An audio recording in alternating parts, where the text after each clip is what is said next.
Welcome back, viewers. You're watching Beyond World is One. I'm Shivan Channa. This is Speed News. In the next 30 minutes, we bring you a glimpse of all that's happening around the world, from diplomacy to defense, from the war coverage, Russia-Ukraine developments, sports, climate, entertainment, that and a lot more. Let's start.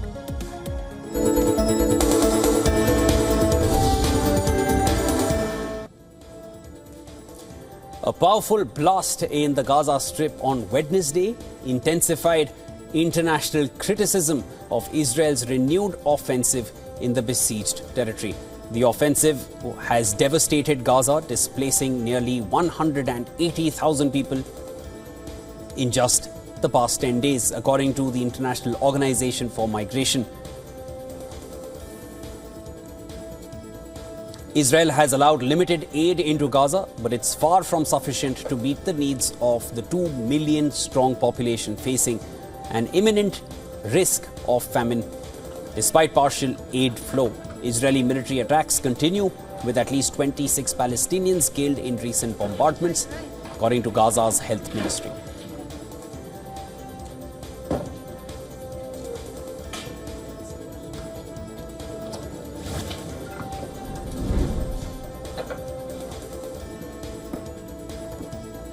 Air India announces the extension of the suspension on all flights to and from Tel Aviv till the 19th of June.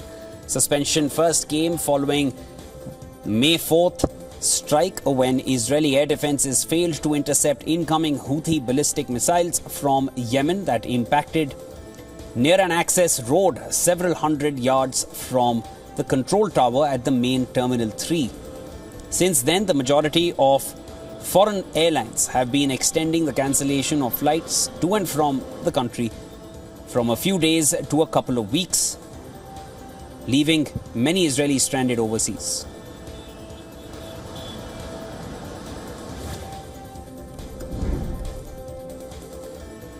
US President Donald Trump warned his Russian counterpart Vladimir Putin that he is playing with fire, taking a fresh jab at his Russian counterpart as Washington weighs new sanctions against Moscow over the Ukraine war. Trump's latest broadside showed his frustration with stalled ceasefire talks and comes just 2 days after he called the Kremlin leader absolutely crazy following a major drone attack on Ukraine.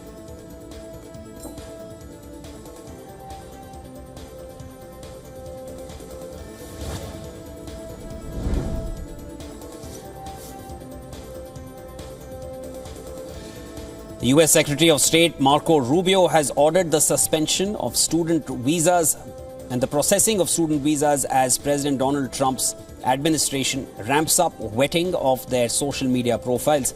The latest decision comes as the White House cracks down on foreign students at US universities, revoking visas and deporting those involved in protests against the war in Gaza, accusing them of supporting Palestinian militant group Hamas.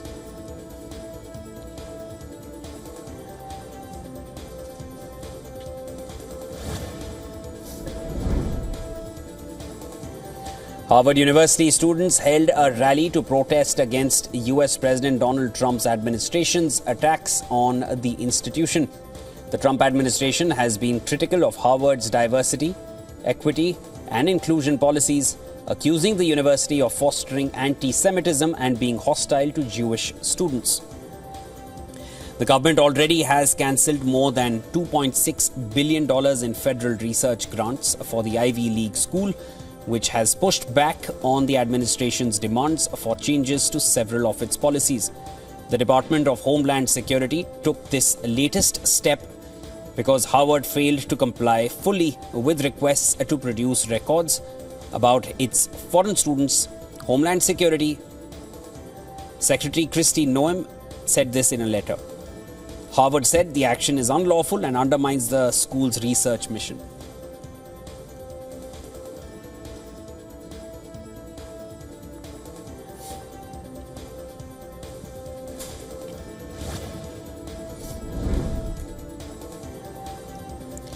French President Emmanuel Macron met with Indonesian President Prabowo Subianto to strengthen defense and trade ties between the two nations. This meeting is part of Macron's week-long trip to Southeast Asia aimed at fortifying regional relationships amidst global instability. Military cooperation between Indonesia and France has grown in recent years, while Subianto was serving as Indonesia's defense minister.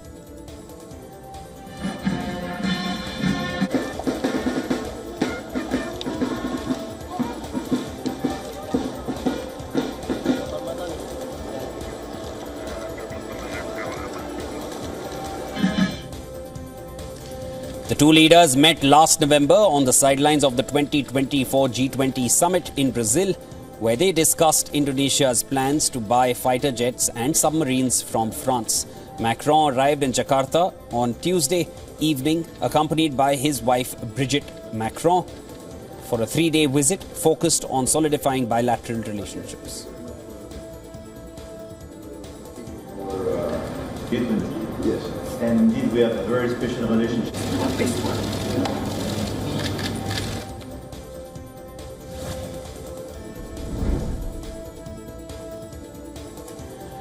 A judge overseeing the trial of health professionals accused of negligence in the death of football great Diego Maradona stepped down from the proceedings. Julieta McIntosh, one of the 3 judges appointed to the case, faced a controversy over her participation in the making of a documentary about the case. McIntosh withdrew from the case after the prosecutor showed footage of the documentary that spans the first moments after the soccer star's death in 2020 to the start of the trial more than 2 months ago, in which the judge appears as one of the lead characters. Following McIntosh's resignation, the other 2 judges will decide on Thursday how the case will proceed.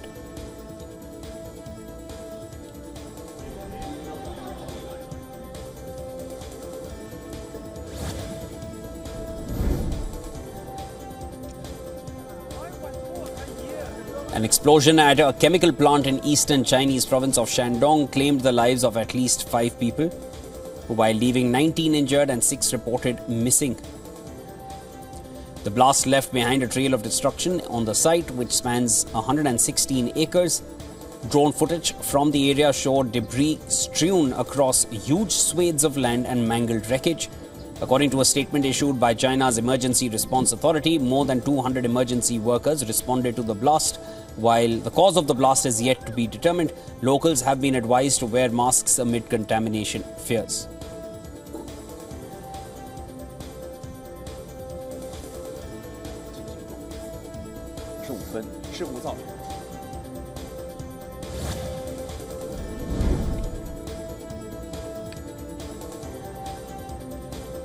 Starship, the futuristic SpaceX rocket vehicle, roared into space from Texas on Tuesday on its 9th uncrewed test launch, flying farther than the last 2 attempts that ended in explosive failure. A live SpaceX webcast of the liftoff showed the rocket ship rising from the launch tower into the early evening sky as the super heavy cluster of powerful Raptor engines thundered to life in a ball of flame and billowing clouds of exhaust and water vapor.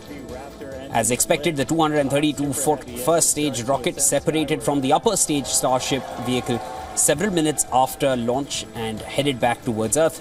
But SpaceX controllers lost contact with the booster during its descent before it presumably plunged into the sea instead of making the controlled splashdown the company had planned.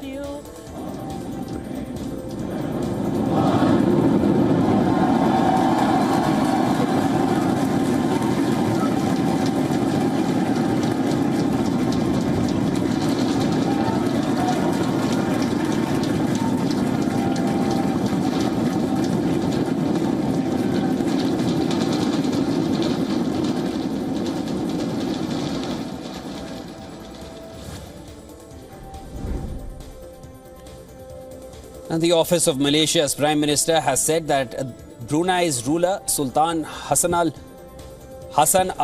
Bolkiah is currently receiving treatment for fatigue and is in stable condition and good health. The Sultan was admitted to the National Heart Institute in the Malaysian capital, Kuala Lumpur, on Tuesday during an ASEAN Leaders Summit. Malaysian Prime Minister Anwar Ibrahim visited the Sultan and reported that His Majesty is in good health but needs to rest and be monitored by medical professionals.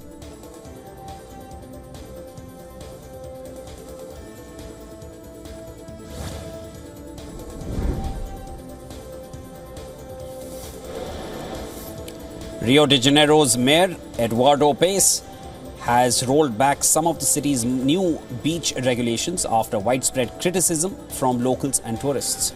The measures, due to come into effect on Sunday, outlawed food and drink sales, chair rentals, loudspeakers, and live music in kiosks without official permits.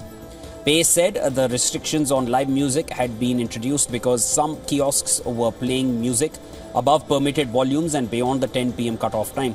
Following criticism, the mayor has decided to relax the ban on live musical performances and the prohibition on glass bottles in kiosks.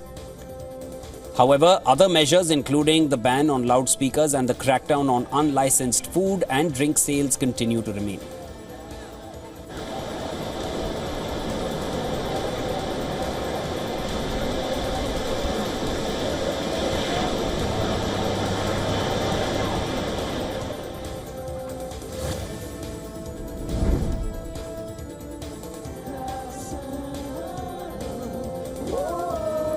Two Brazilian nuns have gone viral after delivering an unexpected beatbox and dance performance during a Catholic television program. Sisters Marizel Cassiano and Marissa De Paula appeared on the show Family of Love on the Pi Eterno Catholic TV channel. When they started talking about a vocational retreat, the duo surprised the audience with a performance complete with singing, beatboxing and dance moves. The presenter, Deacon Giovanni Bastos, joined in, matching sister Marissa De Paula's dance moves. The video of their joyful performance was seen by millions throughout social media in Brazil and abroad. Rapaz, que é isso? Gente, é um show de talentos aqui.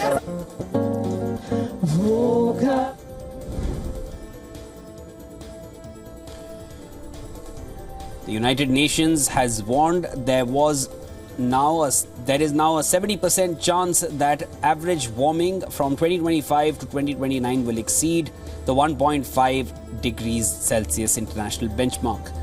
The planet is expected to remain at historic levels of warming after the two hottest years ever recorded in 2023 and 2024, according to an annual climate report compiled by Britain's Met Office for the UN's World Meteorological Organization.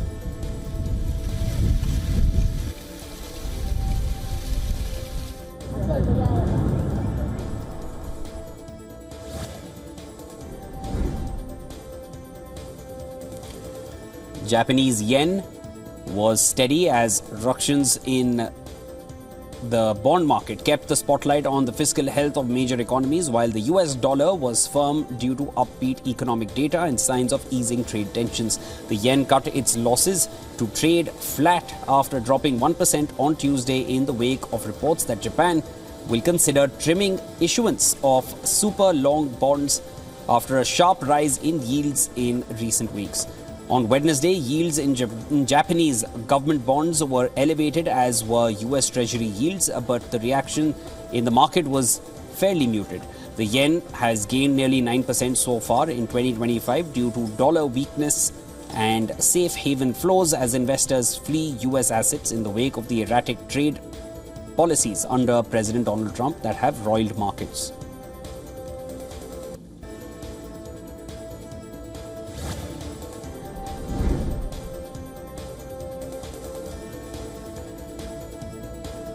And oil prices inched up as investors considered supply risks after the US barred Chevron from exporting crude from Venezuela under a new asset authorization. Though expectations of more output from OPEC Plus continue to limit gains. Brent crude futures rose 25 cents to $64.34 a barrel by 3:45 a.m. GMT, while US oil futures trade around $61.13 a barrel.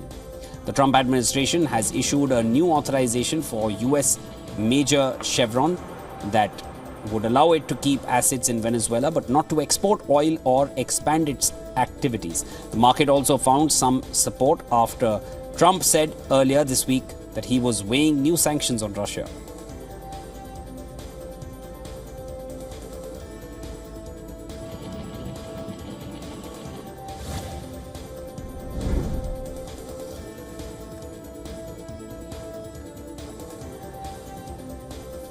Australian consumer inflation held steady in April as higher health and holiday costs offset a drop in petrol prices, although the monthly measure tends to be volatile and left hopes for more interest rates cut mostly intact. For the interest rate cuts mostly intact, Data from the Australian Bureau of Statistics showed the monthly consumer price index, which rose 2.4% in April compared with a year earlier and unchanged from March, but slightly above median forecasts of 2.3%. The trimmed mean measure of core inflation increased by an annual rate of 2.8% in April from 2.7% in March. The Reserve Bank of Australia cut interest rates to a two-year low last week as cooling inflation at home offered scope to counter rising global trade risks and left the door open to further easing in the months ahead. A measure excluding volatile items and holiday travel also picked up to 2.8% from 2.6%.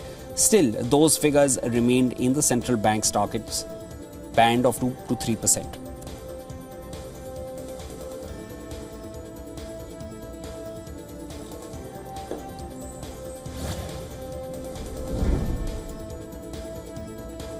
Consumers in New Zealand